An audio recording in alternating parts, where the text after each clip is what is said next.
Well, ladies and gentlemen of the press, today we want to talk about the Division of Revenue Amendment Bill. And we are saying that MPs plotting power grab in the Division of Revenue Amendment Bill. A major standoff is currently underway in the country, pitting our two houses of parliament, the National Assembly and the Senate, against each other. On the surface, this standoff is about the Division of Revenue Amendment Bill 2024. The hidden reality, however, is that this standoff is about a power grab and an assault on the Constitution that members of the National Assembly want to execute, and which will amount to a cruel betrayal of the people and an overhaul of our structure of governance.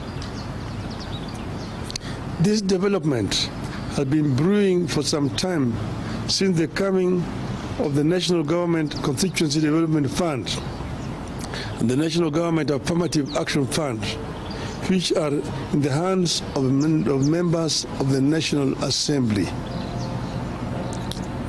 These funds give MPs the power to conceive, implement projects, and oversight them at the same time.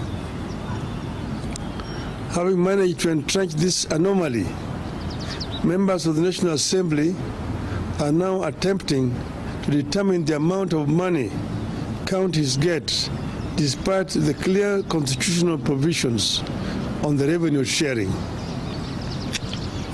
The members of the National Assembly are also scheming to dip their fingers into more executive projects like road maintenance levy fund at the national constituency level, in addition to the National Government Constituency Development Fund and the National Government Affirmative Action Fund.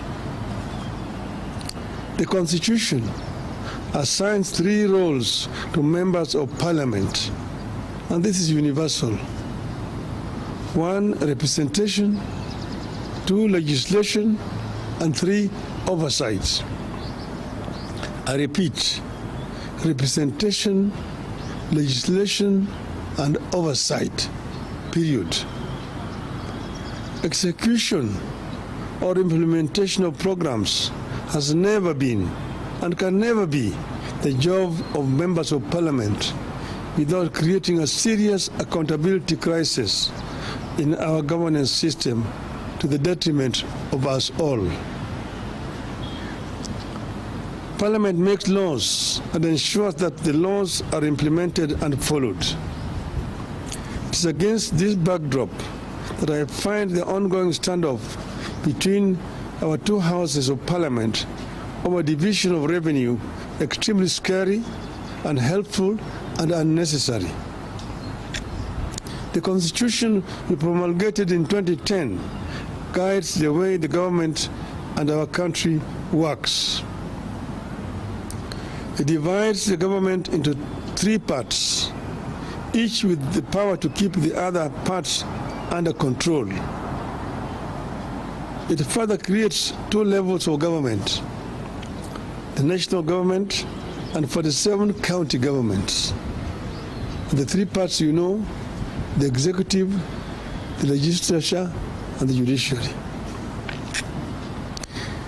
The 2 levels of government work in close consultation as espoused in Article 6, subsection 2 of the Constitution, which states, and I quote, "The governments at the national and county levels are distinct and interdependent and shall conduct their mutual relations on the basis of consultation and cooperation," unquote. Now, because MPs want to have their way with the abrogation of the Constitution and getting their pound of the flesh with regard to NGCDF, the Senate and the National Assembly are unable to agree on something the law is so clear about: sharing of the revenue between the national government and the county governments. Apparently, the National Assembly is in support of provision that will lower the amount of money shareable to counties against the provision of the laws of the land and the tradition established since the coming of the devolved units. Against the laws of the land, the National Assembly is supporting a proposal that would provide that any revenue shortfall in the country is borne by both levels of government. The result of this unhelpful and unnecessary deadlock is that the operations of the already strained devolved units are moving towards a standstill, with critical services in jeopardy. This unlikely and unhelpful fight over allocation of revenue to counties threatens a shutdown at the counties at a time Kenyans need the units to function optimally and help boost the country's increasingly fragile economy. The National Assembly is pushing for the proposed amendment to the Division of Revenue Act, in which they recommend a 380 billion allocation to counties, which stands in contrast to the 400 billion already stipulated in the Appropriations Act, which is currently in force. The National Assembly is going all out to reduce revenue allocation to counties in complete disregard of the Constitution and the recommendations of the Senate.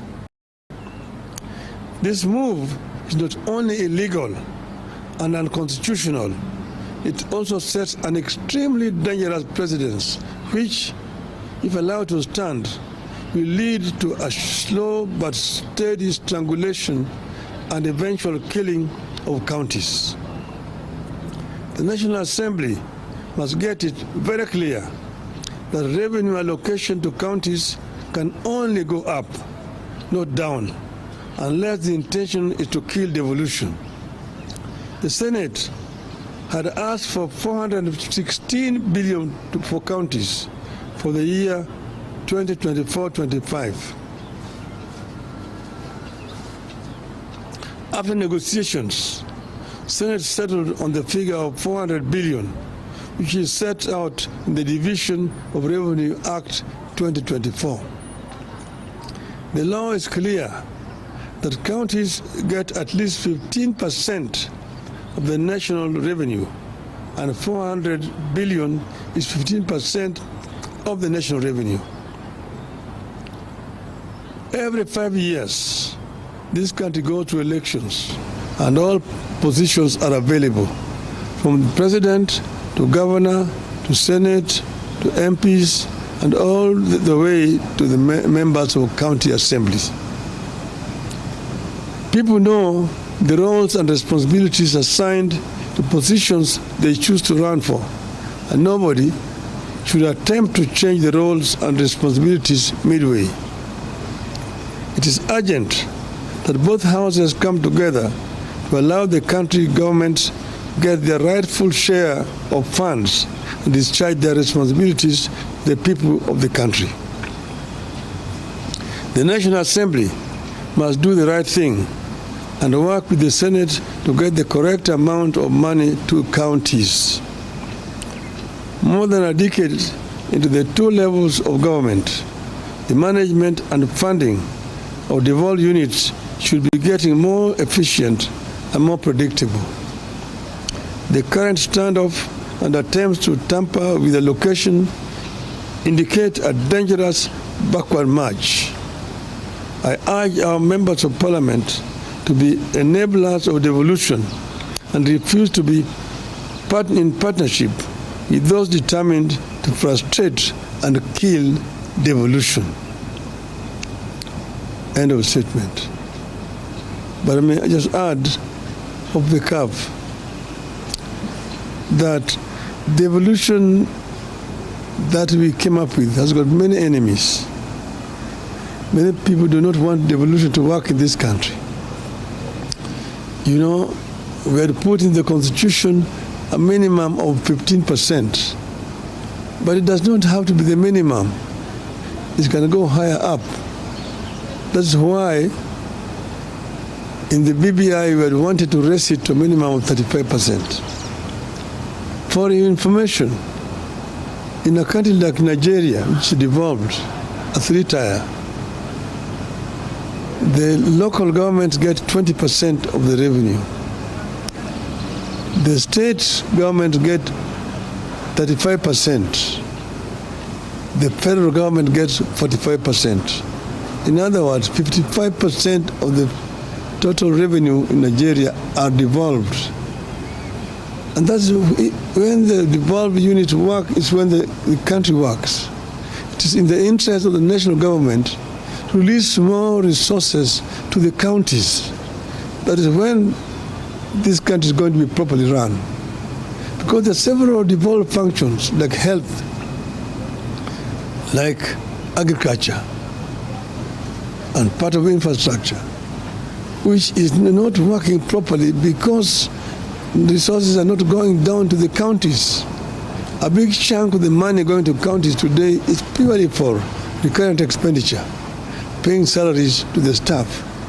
Very little money is remaining for the governors to do development work.